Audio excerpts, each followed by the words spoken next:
Have you ever been obsessed by something so specific, so niche that nobody actually gets you when you try to talk about it? Well, that's the corset that I've made.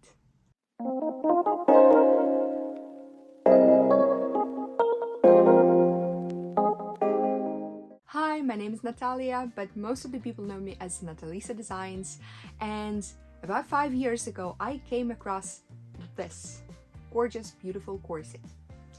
And I completely forgot about it, but fast forward to this year.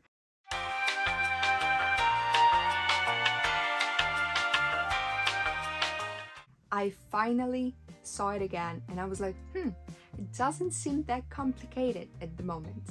To be completely honest, it was complicated the first time. I think I should make it. And well, I did. I've made it and I'm gonna show you how it went.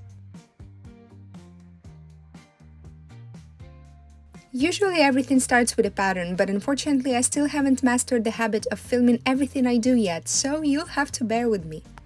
Here I'm just preparing all of the parts of a corset, and if they need any fixing, I'll do it right now. I personally prefer to start my sewing from the busk, but it's not necessary. I start by pinning everything down and sewing it in, then pressing it nice and smooth. After that, we can easily insert the busk. And I prefer to stitch it quickly by hand. I know it's more time consuming than pinning, but to me it looks just a little bit more neat. So it's not necessarily a must, but if you like a more neat look, you're gonna like this one better. To make the insertion of a busk a little bit easier, I recommend you to change your regular foot to the zipper one. Zipper one is a little bit slimmer, it is a little bit more convenient to use it while sewing in the busk.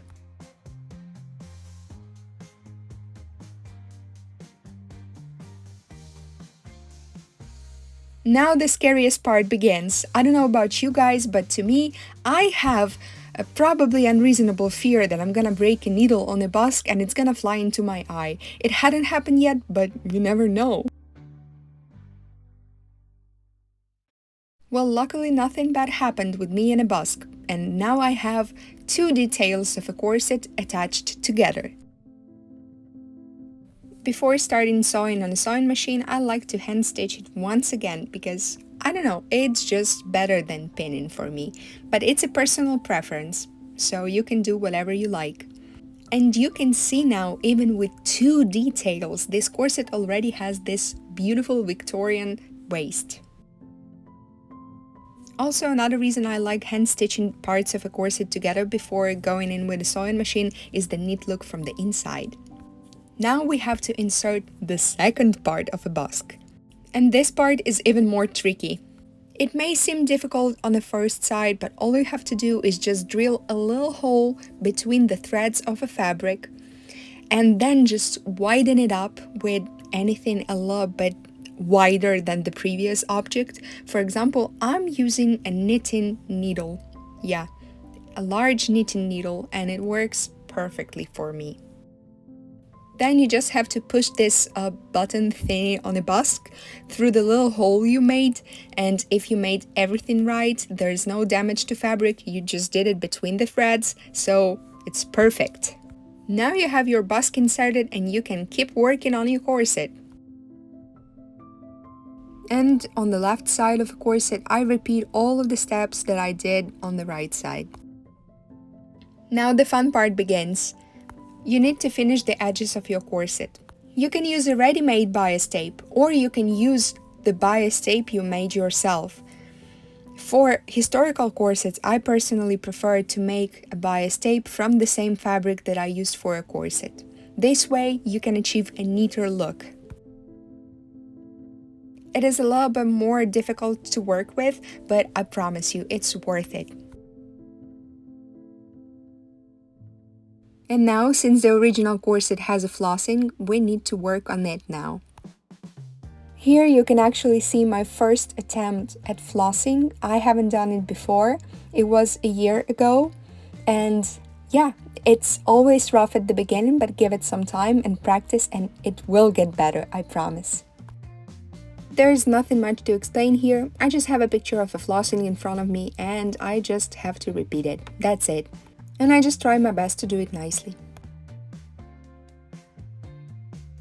And let me tell you, it's not easy to embroider on the ready-made corset without having the thread showing on the outside, on the inside. It's actually quite difficult.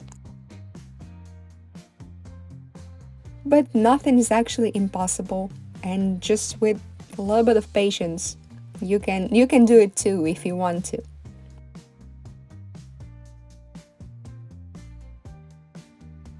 Just remember to hide your loose threads underneath, just to be safe.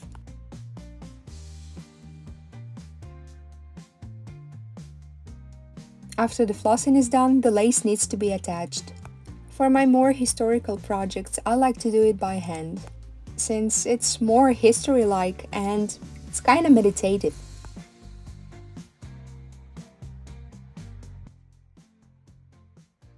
So here's the corset, and it didn't turn out exactly identical to the picture, but in my defense, I only had like 3 photos from the museum, and that's all I had to work with.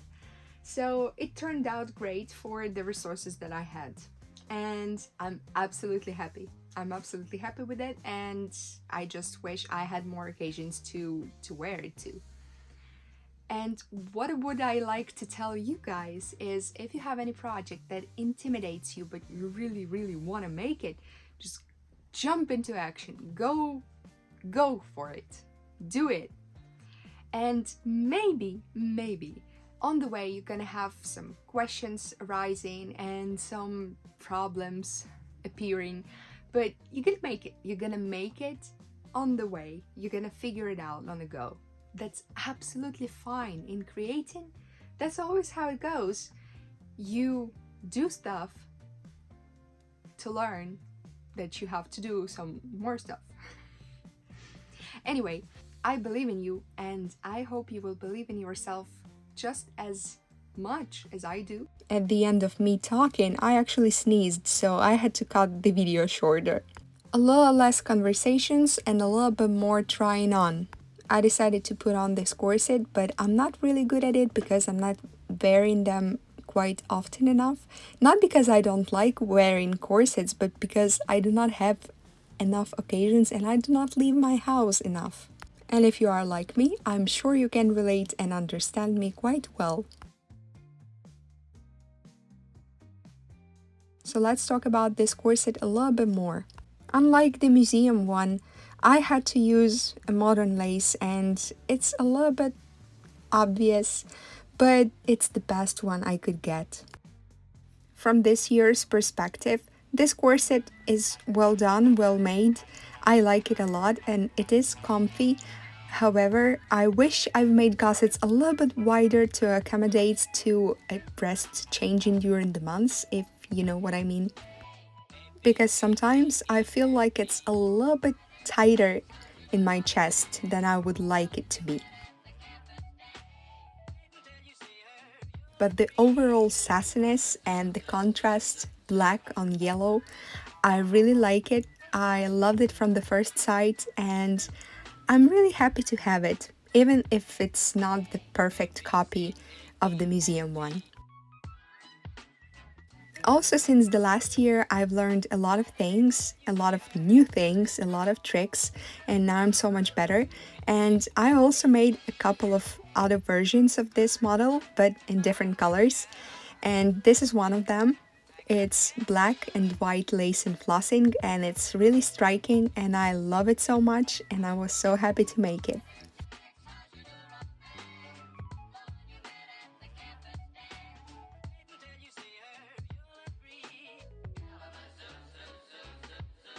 Hi, I just wanted to say thank you for all of your support, even though I'm not posting often enough.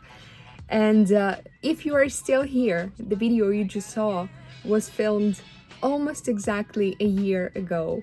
And it took me a year to edit it because I'm a freshly baked blogger. I'm new, I'm fresh from the oven, I don't know what I'm doing.